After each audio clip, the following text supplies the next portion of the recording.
Hello everyone, welcome to my channel. आज की video में हम देखने वाले हैं Thomson model of an atom. ठीक है, एटम का जो थॉमसन मॉडल है वो क्या कहता है। ठीक है, अब देखो, थॉमसन ने प्रपोज किया था एटॉमिक मॉडल। ठीक है, उसने क्या बोला था कि जो एटॉमिक मॉडल है, जो एटम की स्ट्रक्चर है, वो किसके जैसे है, वो या तो एक क्रिसमस पुडिंग के जैसे है। ठीक है, जिसमें जो स्फीयर होता है, ठीक है, जो स्फेयर होता है, जो स्फेरिकल पार्ट होता है, वो क्या होगा, वो पॉजिटिवली चार्ज्ड होगा। पॉजिटिवली चार्ज एटॉमिक स्फीयर होगा, जिसमें जो ड्राई फ्रूट्स होते हैं ना, वो इलेक्ट्रॉन से कंपेयर किए गए हैं कि जो इलेक्ट्रॉन्स होते हैं वो ड्राई फ्रूट्स के जैसे क्रिसमस पुडिंग में लगे हुए होते हैं, जो वो स्फीयर होता है। ठीक है, या फिर हम इसको एज अ वाटरमेलन भी कंसिडर कर लेते हैं। ठीक है, देखो ये स्फीयर है और इसके अंदर ना नेगेटिवली चार्ज इलेक्ट्रॉन्स है।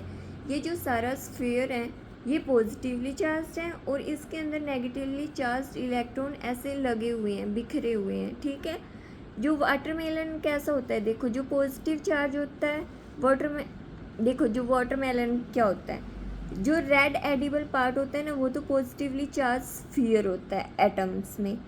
और जो सीड्स होते हैं वाटरमेलन के, जो सीड्स होते हैं, बीज होते हैं, वो एज एन इलेक्ट्रॉन्स होते हैं, नेगेटिवली चार्ज इलेक्ट्रॉन्स, जो उस स्फीयर में लगे हुए होते हैं। ठीक है,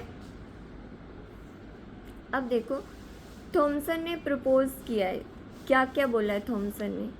जो एटम है वो कंसिस्ट करता है पॉजिटिवली चार्ज स्फीयर। जो स्फीयर है वो सारा का सारा पॉजिटिवली चार्ज है और जो इलेक्ट्रॉन्स हैं वो उसमें लगे हुए होते हैं, जैसे एक वाटरमेलन में सीड्स लगे हुए होते हैं। जो नेगेटिव और पॉजिटिव चार्ज है उनका मैग्नीट्यूड है वो इक्वल होता है, तो इसकी वजह से जो एटम एज अ होल क्या होगा, वो इलेक्ट्रिकली न्यूट्रल होगा। नेगेटिव चार्ज इक्वल है पॉजिटिव चार्ज, तो दोनों का मैग्नीट्यूड क्या होगा, कैंसिल हो जाएगा।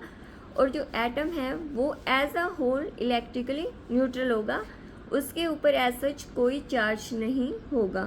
ठीक है, तो थॉमसन मॉडल है वो एक्सप्लेन करता है कि जो एटम्स है वो इलेक्ट्रिकली न्यूट्रल है। तो ये था हमारा Thompson model of an atom. ठीक है, अब देखो जैसे जैसे डिस्कवरी होती गई वैसे वैसे ही एटम्स के नए मॉडल आते गए। ठीक है, जिन्होंने जो थॉमसन मॉडल ऑफ एटम है, ये काफ़ी सारी ऐसी डिस्कवरी हुई एटम के बारे में जिनको ये क्या नहीं कर सका, जिनको ये प्रूव नहीं कर सका। ठीक है, एक्सप्लेन नहीं कर सका उनको, जिसकी वजह से ये मॉडल है वो क्या हो गया, खारिज हो गया, डिस्कार्ड